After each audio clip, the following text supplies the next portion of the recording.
एक खूबसूरत और छोटे से गांव में कहानी शुरू होती है, जहां हर कोई ये खबर सुनकर खुश था कि बुरी जादूगरनी अब इस दुनिया में नहीं रही। पूरे गांव में जश्न का माहौल था। लोग उसकी तस्वीरें दीवारों से उतार रहे थे और राहत महसूस कर रहे थे कि अब उनके गांव पर उसका मनहूस साया नहीं पड़ेगा। तभी वहाँ परियों की रानी गलिंडा आती है, जो न सिर्फ बेहद सुंदर थी बल्कि सबके दिलों में बसती थी। गलिंडा भी इस खुशी में शामिल होती है और सबको बताती है कि बुरी जादूगरनी अब खत्म हो चुकी है। तभी एक छोटी सी बच्ची मासूमियत से सवाल करती है, बुरी जादूगरनियाँ कैसे बनती हैं? इस पर गलिंडा मुस्कुराती है और कहती है, कोई भी बुरी जादूगरनी बनकर पैदा नहीं होती, बल्कि दुनिया का बुरा बर्ताव और तकलीफ़ें किसी को भी ऐसा बना देती है। इसके बाद कहानी कुछ साल पीछे चली जाती है, जहाँ एक गवर्नर को दिखाया जाता है। वह एक जिम्मेदार और सख्त आदमी था, जिसे एक रात के लिए शहर से बाहर जाना था। जाने से पहले उसने अपनी पत्नी को प्यार से अलविदा कहा और चला गया, लेकिन उसकी पत्नी के दिल में कोई और था। जैसे ही उसका पति गया, उसने अपने प्रेमी को बुला लिया और पूरी रात उसके साथ बिताई। उस समय दुनिया कुछ अलग थी। इंसान और जानवर एक साथ रहते थे और ख़ास बात यह थी कि जानवर भी इंसानों की तरह बोल सकते थे, उनकी भावनाएं समझ सकते थे। गवर्नर की पत्नी जब मां बनने वाली होती है तो पूरे घर में हलचल मच जाती है, लेकिन जब बच्ची पैदा होती है तो सब हैरान रह जाते हैं। उसकी त्वचा हरी होती है, उसका नाम अल्फाबा रखा जाता है। गवर्नर खुशी खुशी अपनी बेटी को देखने आता है, लेकिन जैसे ही उसकी नज़र अल्फाबा पर पड़ती है तो उसका दिल भर जाता है, पर प्यार से नहीं बल्कि डर और घृणा से। वो उसे अपनाने से इनकार कर देता है, क्योंकि उसे वो अलग और अजीब लगती है। अल्फाबा कोई साधारण बच्ची नहीं थी, वो जादुई शक्तियों के साथ पैदा हुई थी। जब भी वो रोती, चीज़ें हवा में उड़ने लगती। उसके पिता ने उसे अपनाने से इनकार कर दिया, तो उसकी देखभाल के लिए नौकरानी उसे अपने साथ ले जाती है और पालती है। लेकिन जैसे जैसे अल्फाबा बड़ी होती है, उसकी परेशानियां भी बढ़ने लगती हैं। लोग उसे अजीब समझते, उससे डरते और उसका मजाक उड़ाते। उसकी एक छोटी बहन भी थी, नेसारोद। नेसारोद देखने में बहुत सुंदर थी, लेकिन वो चल नहीं पाती थी। उसकी माँ ने गर्भावस्था के दौरान दूध के फूल खाए थे, ताकि फिर से कोई हरा बच्चा न जन्मे, लेकिन उसकी इस गलती की सज़ा नेसारोज को भुगतनी पड़ी। एक दिन नौकरानी अल्फाबा से कहती है कि अब से उसे अपनी बहन का ध्यान रखना होगा, और फिर वह उन्हें अकेला छोड़कर चली जाती है। नौकरानी के जाते ही अल्फाबा अपनी बहन को और बाकी बच्चों को एक कहानी सुनाने लगती है, लेकिन बाकी बच्चे उसकी बात सुनकर हंसने लगते हैं, उसका मजाक उड़ाते हैं। अल्फाबा को ये बर्दाश्त नहीं होता, उसका गुस्सा फूट पड़ता है और उसकी जादुई शक्तियाँ जाग जाती हैं। गुस्से में वो बच्चों पर पत्थर फेंकने लगती है। तभी उसका पिता वहाँ जाता है और ये सब देखकर भड़क उठता है। वो अल्फाबा से नाराज़ होता है, उसे डांटता है और उसकी बहन नेसारोज को अपने साथ ले जाता है, जिससे अल्फाबा अकेली रह जाती है।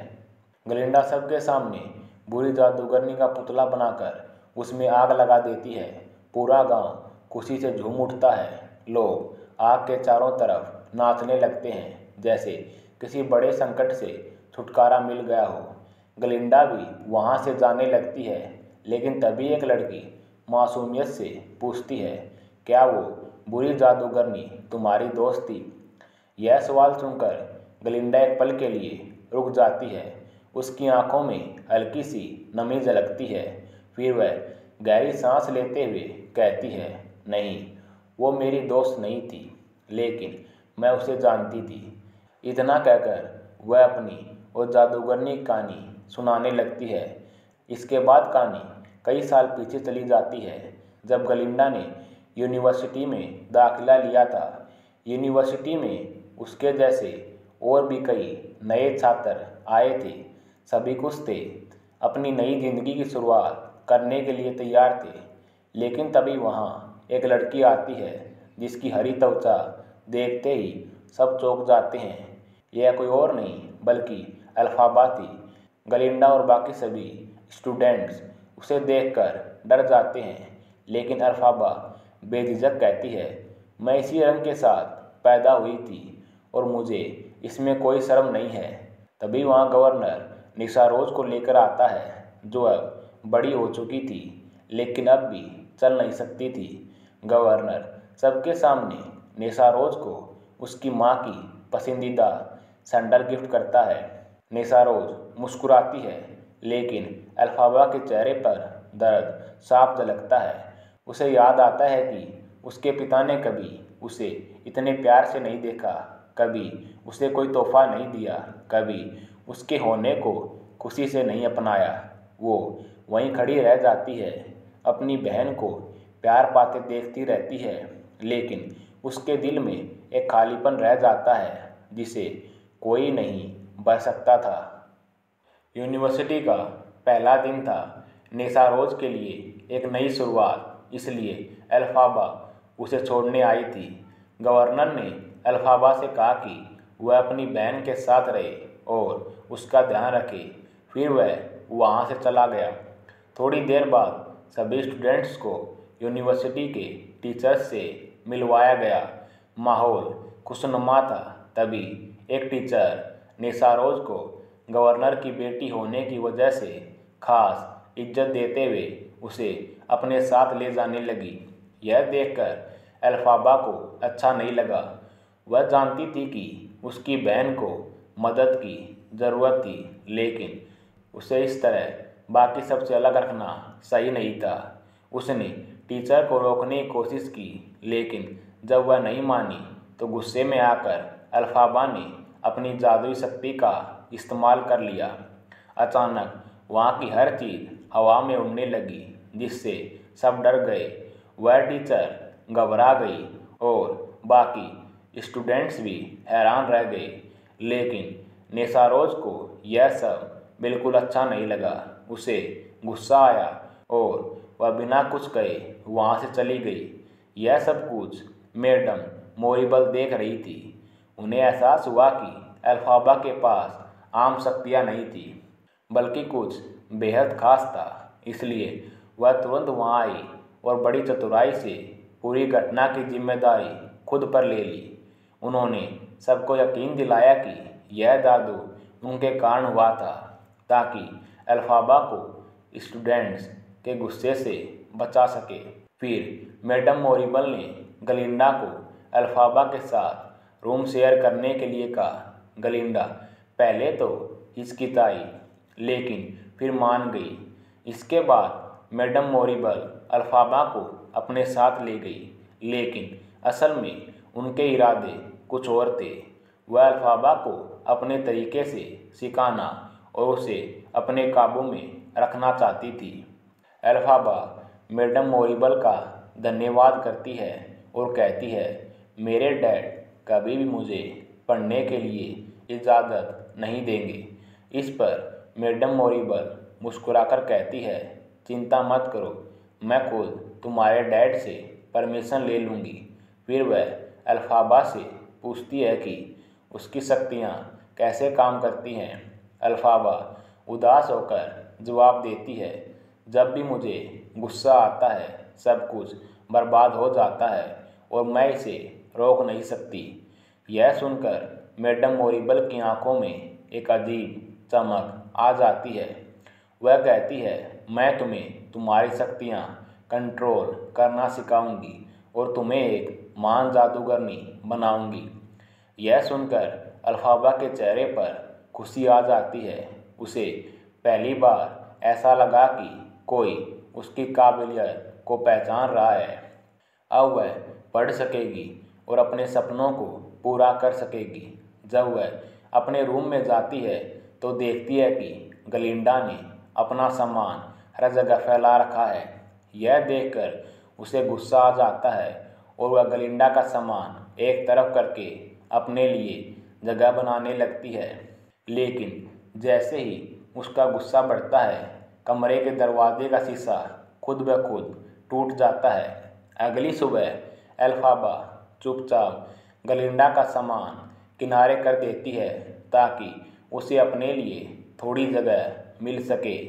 दोनों के बीच अनकही नफरत और टकराव की शुरुआत हो चुकी थी, लेकिन किस्मत ने इनके लिए कुछ और ही सोच रखा था। जब एल्फाबा बाहर जाती है तो उसे महसूस होता है कि सब स्टूडेंट्स गलिंडा की साइड पर हैं और उसे पूरी तरह नज़रअंदाज कर रहे हैं। मैस में जब सब खाना खाने जाते हैं तब भी एल्फाबा अकेले बैठी रहती है। कोई उससे बात तक नहीं करता। क्लास में भी सब उसे चिढ़ाने की कोशिश करते हैं क्योंकि गलिंडा हर जगह उसे नीचा दिखाने में लगी रहती है। एक दिन क्लास में प्रोफेसर आते हैं जो एक बकरा थे। वह गलती से गलिंडा का नाम सही से नहीं बोल पाते, जिससे गलिंडा को बहुत बुरा लगता है।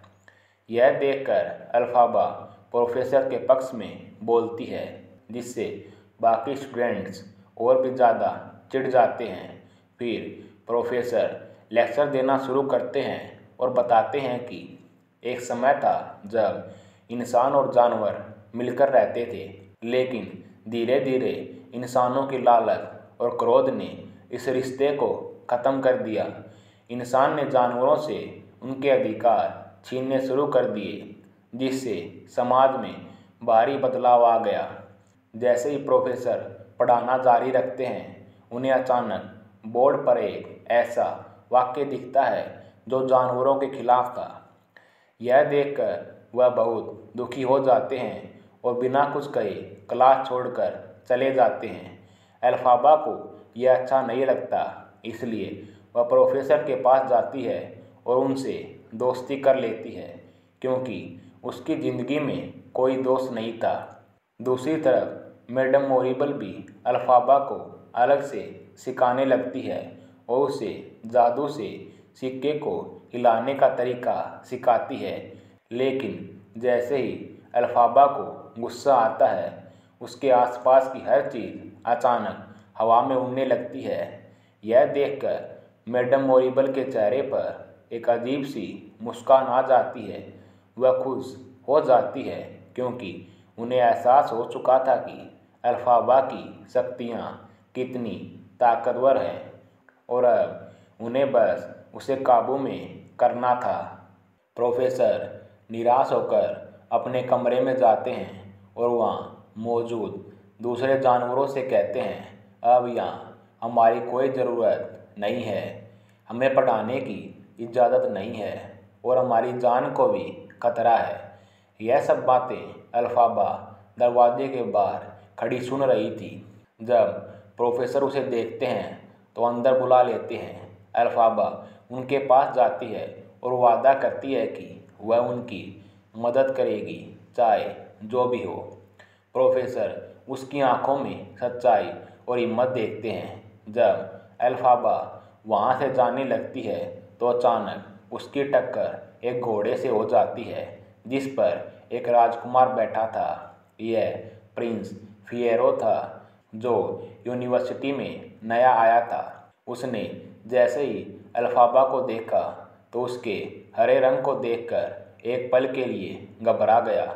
दूसरी तरफ गलिंडा इस प्रिंस को इम्प्रेस करने के लिए खास तौर पर तैयार होकर बाहर आई थी।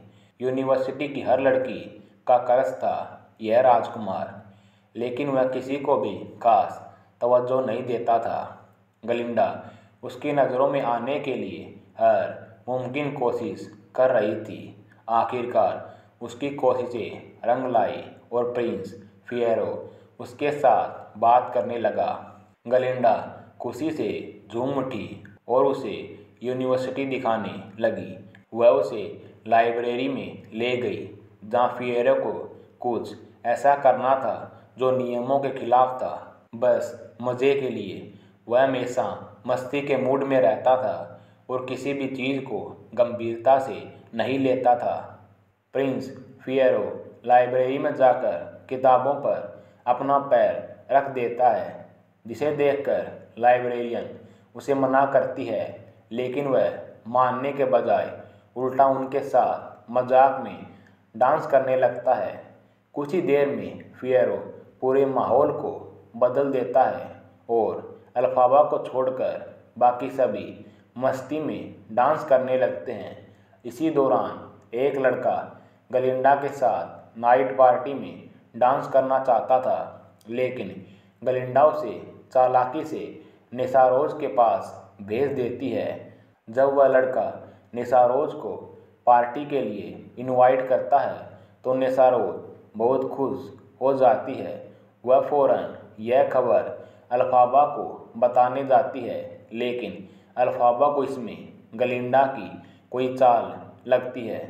अगले सीन में गलिंडा नाइट पार्टी के लिए तैयार हो रही थी और वह बेहद खूबसूरत लग रही थी। अपनी अलमारी में से उसे एक पुरानी जादुई टोपी मिलती है जो उसकी दादी की थी। गलिंडा वह जादुई टोपी अल्फाबा को देती है और मजाक में कहती है, यह तुम्हारे लिए बिल्कुल परफेक्ट है।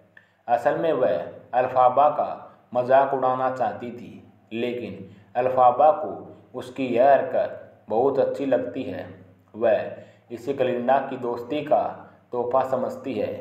पार्टी में सब स्टूडेंट्स पहुंचते हैं और बहुत इंजॉय करते हैं। गलिंडा प्रिंस फिएरो के साथ थी और निसारोज अपने नए बॉयफ्रेंड के साथ बहुत खुश दिख रही थी। हर कोई अपनी मस्ती में था।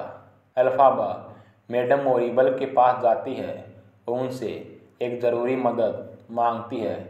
मैडम मोरिबल को गलिंडा पर ज़्यादा भरोसा नहीं था, लेकिन उन्होंने अल्फाबा के कहने पर उसकी मदद करने का फैसला किया, क्योंकि वे अल्फाबा को नाराज़ नहीं करना चाहती थी। इसके बाद वे पार्टी में जाती है और गलिंडा को एक ख़ास चीज़ देती है। जब अल्फाबा पार्टी में पहुंचती है तो सब उसकी टोपी देखकर उसका मजाक उड़ाने लगते हैं। यह देखकर अल्फाबा टोपी उतारकर ज़मीन पर रख देती है और खुद ही डांस करने लगती है, लेकिन बाकी लोग हंसते हुए उसका और भी मजाक उड़ाने लगते हैं। यह सब देखकर गलिंडा को अपने किए पर पछतावा होने लगता है और उसे अल्फाबा के लिए बुरा महसूस होता है। अपनी गलती सुधारने के लिए वह अल्फाबा के पास जाती है और उसके साथ वैसा ही डांस करने लगती है जैसा अल्फाबा कर रही थी। धीरे धीरे बाकी लोग भी उनका साथ देने लगते हैं और पूरे माहौल में एक अलग सी खुशी छा जाती है। जब पार्टी ख़त्म होती है तो गलिंडा अल्फाबा को गले से लगा लेती है और दोनों के बीच की नाराज़गी हमेशा के लिए ख़त्म हो जाती है। अब सब लोगों ने अल्फाबा को भी अपना लिया था। पार्टी के बाद जब वे वापस लौटती हैं तो गलिंडा अल्फाबा को एक बड़ी बात बताती है। वह और प्रिंस फिएरो जल्दी शादी करने वाले हैं, क्योंकि वे दोनों एक दूसरे को बहुत पसंद करते हैं। गलिंडा मुस्कुराकर कहती है कि यह बात सिर्फ तुम्हें पता है, किसी और को मत बताना। गलिंडा को भी अल्फाबा की कोई सीक्रेट बात जानने की उत्सुकता होती है, इसलिए वह उसकी ग्रीन बोतल ले लेती है, लेकिन अल्फाबा को यह बिल्कुल अच्छा नहीं लगता, क्योंकि वह बोतल उसकी माँ की आखिरी निशानी थी। गुस्से में आकर वह अपनी बोतल वापस छीन लेती है और कहती है कि वह इसे किसी को नहीं दे सकती। गलिंडा यह सुनकर नाराज़ हो जाती है और बिना कुछ बोले अपने बेड पर लेट जाती है। तब अल्फाबा अपने दिल का दर्द उससे साझा करती है। वह बताती है कि गवर्नर उसे कभी पसंद नहीं करते थे, सिर्फ इसलिए कि उसकी त्वचा हरी थी। जब निसारोज के जन्म का समय आया तो गवर्नर ने उसकी माँ को दिन रात दूध का पाउडर पिलाया ताकि वह फिर से हरे रंग के बच्चे को जन्म न दे, लेकिन इसका उल्टा असर हुआ। निसारोज का जन्म समय से पहले हो गया, जिससे उसकी टांगें कमज़ोर रह गई और उसी दौरान उसकी माँ की भी मौत हो गई। एल्फाबा दुखी होकर कहती है, यह सब मेरी वजह से हुआ। मेरी वजह से आज नेसारोल इस हालत में है। यह सुनकर गलिंडा उसे दिलासा देती है और कहती है, तुम्हारा इसमें कोई कसूर नहीं है, यह सब किस्मत का खेल है। फिर गलिंडा एल्फाबा को खुश करने के लिए उसे अपने कुछ खूबसूरत कपड़े और मेकअप देती है। वह उसकी मदद से एल्फाबा का पूरा लुक बदल देती है ताकि वह भी सबके बीच अलग न दिखे। गलिंडा की यह कोशिश एल्फाबा को बहुत अच्छी लगती है क्योंकि पहली बार किसी ने उसे स्वीकार किया था और उसका ख्याल रखा था। अगले दिन जब एल्फाबा यूनिवर्सिटी जाती है तो इस बार लोग उससे डरने के बजाय उसे नोटिस करने लगते हैं। यहाँ तक कि प्रिंस भी उससे बात करने लगता है। उसी दिन प्रोफेसर की आखिरी क्लास थी क्योंकि अब यूनिवर्सिटी में जानवरों के लिए कोई जगह नहीं बची थी। तभी कुछ टीचर्स गार्ड के साथ वहाँ आते हैं और प्रोफेसर को ज़बरदस्ती पकड़कर ले जाते हैं। एल्फाबा चाहकर भी उनकी मदद नहीं कर पाती, जिससे वह बहुत दुखी हो जाती है। इसके बाद एक नया प्रोफेसर क्लास में आता है और उसकी प्रेजेंटेशन देखकर सब हैरान रह जाते हैं। वह क्लास में एक पिंजरा लाता है जिसमें एक छोटे शेर के बच्चे को कैद करके रखा गया था। प्रोफेसर कहता है कि अब से जानवर इंसानों के साथ नहीं रहेंगे बल्कि उनके कंट्रोल में रहेंगे। यह सुनकर एल्फाबा को गुस्सा आ जाता है क्योंकि वह कभी भी किसी भी जानवर को कैद में देखना पसंद नहीं करती थी। उसके गुस्से की वजह से क्लास में मौजूद फूल हवा में उड़ने लगते हैं और अचानक सब बच्चे बेहोश हो जाते हैं, बस प्रिंस को छोड़कर। प्रिंस जल्दी से पिंजरे से शेर के बच्चे को निकालता है और एल्फाबा के साथ वहाँ से भाग जाता है। दोनों मिलकर शेर के बच्चे को लेकर साइकिल पर बैठकर जंगल की ओर निकल जाते हैं ताकि उसे सुरक्षित छोड़ा जा सके। दूसरी तरफ मैडम मोरिबल क्लास में आती हैं और देखती हैं कि सारे बच्चे बेहोश पड़े हैं। वह यह सब देखकर बहुत खुश होती है क्योंकि उसे एहसास होता है कि एल्फाबा की जादुई शक्तियाँ पहले से भी ज़्यादा बढ़ रही हैं। इसके बाद वह किसी के नाम एक खत लिखती है जिसमें वह एल्फाबा की बढ़ती ताकतों के बारे में कुछ अहम बातें बताती है। उधर एल्फाबा और प्रिंस जंगल पहुंचकर शेर के बच्चे को वहां आज़ाद कर देते हैं। जंगल में शेर के बच्चे को छोड़ने के बाद एल्फाबा और प्रिंस के बीच बहस हो जाती है। प्रिंस गुस्से में वहां से जाने लगता है लेकिन एल्फाबा उसका हाथ पकड़कर उसे रोक लेती है। उसके दिल में प्रिंस के लिए फीलिंग्स आ चुकी थी लेकिन उसे पता था कि प्रिंस उसका नहीं हो सकता और यह सोचकर वह अंदर ही अंदर दुखी हो जाती है। अगली सुबह जब वह यूनिवर्सिटी पहुंचती है तो वहाँ उसके लिए एक बड़ा सरप्राइज़ था। विजार्ड ने उसे अपने पास बुलाया था। उसने एल्फाबा की जादुई शक्तियों के बारे में सुना था और उसे देखने के लिए बुलाया था। मैडम मोरिबल भी उसे जाने के लिए कहती हैं क्योंकि यह उसके लिए एक सुनहरा मौका था कुछ बड़ा करने का। उसे लेने के लिए एक हरे रंग की बेहद सुंदर ट्रेन आई थी जो उसकी अलग पहचान को दर्शाती थी। एल्फाबा के जाने से पहले गलिंडा उसके पास आती है और उससे कहती है कि प्रिंस अब बदल चुका है, वह पहले की तरह उसका ख्याल नहीं रखता। तभी वहाँ प्रिंस भी आ जाता है लेकिन वह सिर्फ एल्फाबा से मिलने आया था। वह उसे गुड लक के लिए एक फूल देता है और फिर बिना गलिंडा की तरफ देखे वहाँ से चला जाता है। यह देखकर गलिंडा दुखी हो जाती है। एल्फाबा भी सबसे मिलकर ट्रेन में बैठ जाती है। उसकी आंखों में नए सफ़र की उम्मीदें और बीते लम्हों की हल्की उदासी थी। ट्रेन चलते ही गलिंडा उसे एक कार्ड पकड़ाती है जिस पर लिखा था, मैं भी तुम्हारे साथ जाना चाहती हूँ। यह पढ़कर अल्फाबा खुशी से गलिंडा का हाथ पकड़ती है और उसे भी ट्रेन पर चढ़ा लेती है। दोनों एमराल्ड सिटी पहुंचती हैं जहां उनका भव्य स्वागत किया जाता है। चारों ओर हर चीज़ हरे रंग में चमक रही थी। लोग खुशी से नाच रहे थे और जैसे ही वे वहां कदम रखती हैं उनकी ड्रेस भी जादुई तरीके से हरे रंग में बदल जाती है। यह उनके लिए किसी सपने जैसी दुनिया थी जहाँ हर चीज़ अनोखी और जादुई थी। वे दोनों वहाँ का सबसे बड़ा और भव्य शो देखने जाती हैं जहाँ हर एक्ट के बाद लोगों की तालियां गूंजती थी। तभी अचानक शो के अंत में विजार्ड खुद सामने आता है। उसकी रहस्यमय मौजूदगी सबको चौंका देती है। शो खत्म होने के बाद वे दोनों वर्ल्ड बेस्ट शो के इस जादुई व्यक्ति से मिलने के लिए महल पहुंचती हैं। विजार्ड अल्फाबा को एक जादुई सिक्का देता है और उसे एक खूबसूरत भविष्य की झलक दिखाता है। एक ऐसी शानदार सिटी जिसे उसने खुद बनाया था। यह शहर सुनहरी रोशनी में नहाया हुआ था और बिल्कुल परियों की दुनिया जैसा लगता था। जब अल्फाबा उससे कहती है कि वह कोई हुकूमत नहीं बल्कि जानवरों के लिए कुछ करना चाहती है तो विजार्ड मुस्कुराता है।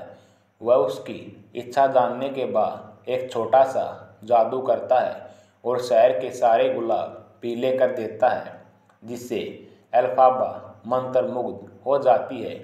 लेकिन वह जानवरों की रक्षा के लिए उसकी मदद मांगती है क्योंकि वह जानती थी कि केवल विजार्ड ही इस दुनिया को बदल सकता है। विजार्ड अल्फाबा को एक चमकदे भविष्य की झलक दिखाता है और फिर उसे एक छोटी सी हरी गुड़िया देता है जो बिल्कुल उसकी ही तरह दिखती थी। अल्फाबा यह देखकर चौंक जाती है। तभी अचानक मैडम मोरिबल भी वहाँ आ जाती है और विजार्ड की बातों से बेहद खुश नज़र आती है। इसी दौरान एक बंदर एक जादुई किताब पर पड़ी चादर हटाता है जिससे किताब के पन्ने तेज हवा में खुद ब खुद पलटने लगते हैं। तभी एक रहस्यमय मंत्र सामने आता है। विजार्ड अल्फाबा से कहता है कि इस छोटे बंदर को हमेशा से उड़ने का बहुत शौक था। अल्फाबा बिना ज़्यादा सोचे मंत्र पढ़ने लगती है, लेकिन जैसे ही मंत्र पूरा होता है बंदर दर्द से कर्रा उठता है। उसकी कमर में पंख उगने लगते हैं और वह तड़पने लगता है। अल्फाबा यह देखकर घबरा जाती है, लेकिन इससे पहले कि वह कुछ कर पाती बंदर हवा में उड़ने लगता है। कुछ पल के लिए वह खुशी से ऊपर जाता है, लेकिन फिर अचानक गिर जाता है। अल्फाबा उसे इस हालत में देखकर बेचैन हो उठती है और तुरंत मंत्र को उल्टने की कोशिश करती है, लेकिन जादू वापस नहीं होता। घबराकर वह महल के बाहर भागती है, लेकिन वहाँ का नज़ारा देखकर उसका दिल बैठ जाता है। बंदरों की पूरी सेना दर्द से कर्रा रही थी क्योंकि सबके पंख निकल आए थे। यह देखकर अल्फाबा का दिल टूट जाता है। उसे एहसास होता है कि उसने गलती कर दी और यह सब विजार्ड के कहने पर हुआ है। गुस्से और दुख में वह वहाँ से जाने का फैसला करती है। विजार्ड और मैडम मोरिबल उसे समझाने की कोशिश करते हैं, लेकिन इस बार अल्फाबा किसी की भी बात सुनने को तैयार नहीं थी। अल्फाबा जानवरों की तबाही नहीं देख सकती थी और अब उसे समझ आ गया था कि इस साजिश के पीछे विजार्ड और मैडम मोरिबल ही थे। वे उस जादुई किताब को पढ़ नहीं सकते थे, इसलिए उन्हें अल्फाबा की ज़रूरत थी। लेकिन अल्फाबा उनके इरादों को भांप चुकी थी। उसने वह जादुई किताब उठाई और विजार्ड के सामने रखकर कहा कि अगर वह सच में शक्तिशाली है तो इस जादू को उल्टा करके दिखाए। मगर विजार्ड ऐसा नहीं कर सकता था। वह घबरा गया और अल्फाबा को लालच देने लगा, एक सुंदर घर, ऐशो आराम और पूरी दुनिया की इज्जत। मगर अल्फाबा को इन सब चीज़ों से कोई फर्क नहीं पड़ा। उसने किताब उठाई और वहाँ से भाग निकली। मैडम मोरिबल को यह बर्दाश्त नहीं हुआ, इसलिए उसने गलिंडा को विजार्ड बनाने का लालच दिया और कहा कि अगर वह सच में कुछ बड़ा बनना चाहती है तो उसे अल्फाबा को वापस लाना होगा। यह सुनकर गलिंडा उसके पीछे गई, लेकिन दिल में वह खुद भी उलझन में थी। इधर उधर मैडम मोरिबल ने पंखों वाले बंदरों को आदेश दिया कि वे उड़कर अल्फाबा को ढूंढें और उसे पकड़कर वापस लाएं। साथ ही विजार्ड ने अपने गार्ड को इकट्ठा करके उन्हें भी अल्फाबा की तलाश में भेज दिया। इधर भागते भागते अल्फाबा और गलिंडा एक बंद कमरे में फंस गई। गलिंडा अब भी विजार्ड बनने का मौका नहीं खोना चाहती थी, इसलिए उसने अल्फाबा को रोकने की कोशिश की, लेकिन अल्फाबा उसकी कोई बात सुनने को तैयार नहीं थी। वह जानती थी कि अब उसे अकेले ही इस अन्याय के खिलाफ खड़ा होना होगा। अल्फाबा और गलिंडा एक गुब्बारे में बैठकर वहाँ से भागने की कोशिश करती हैं, लेकिन तभी महल की छत अचानक बंद हो जाती है। गुब्बारा टकराकर फट जाता है और उसमें आग लग जाती है। किसी तरह भागकर वे दोनों एक कमरे में जाकर छिप जाती हैं। गलिंडा उसे समझाने की बहुत कोशिश करती है, लेकिन अल्फाबा को अब समझ आ गया था कि उसका सपना विजार्ड बनना नहीं था, बल्कि जानवरों की रक्षा करना था। उधर मैडम मोरिबल पूरी सिटी में यह ऐलान करवा देती है कि अल्फाबा ने जादुई किताब चुरा ली है। यह सुनकर गलिंडा घबरा जाती है और अल्फाबा से कहती है कि उसे मैडम मोरिबल से माफ़ी मांगनी चाहिए, लेकिन अल्फाबा अब किसी की बात सुनने को तैयार नहीं थी। वह जल्दी से जादुई किताब खोलकर एक मंत्र पढ़ने लगती है, मगर गलिंडा उसे रोकने की कोशिश करती है। तभी अचानक एक जादुई झाड़ू उड़ती हुई वहाँ आती है।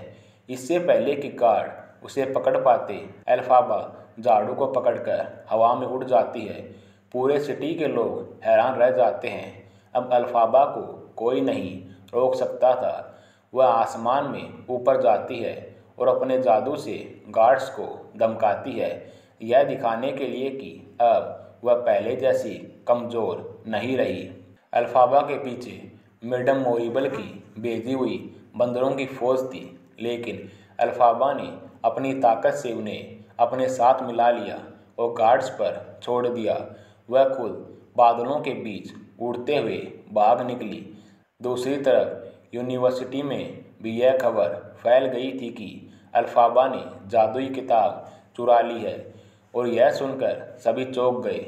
मैडम मोरिबल ने गलिंडा को अपने पक्ष में कर लिया और फिर वे दोनों मिलकर अल्फाबा की तलाश में निकल पड़ी। जब अल्फाबा को पता चला कि गलिंडा अब मैडम मोरिबल के साथ मिल गई है तो उसका दिल टूट गया। उसे लगा कि उसकी सबसे अच्छी दोस्त ने उसका विश्वास तोड़ दिया है। गुस्से और दर्द से भरी अल्फाबा ने अपने जादू से पूरी अमराल्ड सिटी को अंधकार में डुबो दिया और खुद पहाड़ों की ओर निकल गई, जहाँ कोई उसे ढूंढ न सके। इस कहानी का अंत हमें यह समझाता है कि बुरे लोग जन्म से बुरे नहीं होते, बल्कि दुनिया और हालात उन्हें बुरा बनने पर मजबूर कर देते हैं। और इसी के साथ यह फिल्म यहीं पर ख़त्म हो जाती है। राधे राधे।